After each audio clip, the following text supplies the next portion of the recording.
அஸ்ஸலாமு அலைக்கும் வரஹ்மத்துல்லாஹி வபரகாத்துஹு. தினமும் ஓர் உபதேசம். இறை நம்பிக்கை கொண்டதாக உறுதி பிரமாணம் வாங்கும் பொழுது ரசூலுல்லாஹி ஸல்லல்லாஹு அலைஹி வஸல்லம் அவர்களின் கரம் அல்லாஹ்வின் மீது ஆணையாக எந்த பெண்ணின் கரத்தையும் தொட்டதில்லை. பெண்களிடம் வாய்மொழியாகவே தவிர ஈமான் கொண்டதாக உறுதி பிரமாணம் வாங்கியதில்லை. அறிவிப்பவர் ஆயிஷா ரலியல்லாஹு அன்ஹா. நூல் புகாரி, ஹதீஸ் எண் 4891.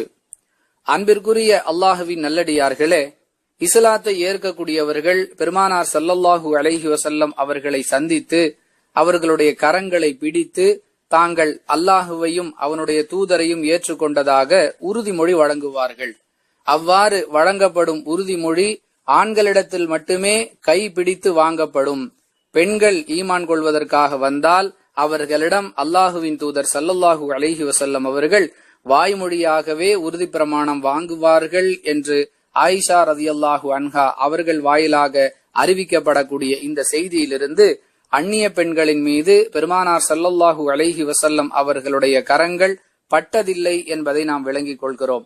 அற்ப காரணங்களுக்காகவும் சொற்ப சுகங்களுக்காகவும் அந்நிய ஆண்களை அந்நிய பெண்களும் அந்நிய பெண்களை அந்நிய ஆண்களும் தொடுவது, உரசுவது, இடிப்பது போன்ற காரியங்களில் ஈடுபடுவது இஸ்லாமிய அடிப்படைக்கும் நபிகளாருடைய நடைமுறைக்கும் எதிரானது என்பதை நாம் விளங்க வேண்டும்.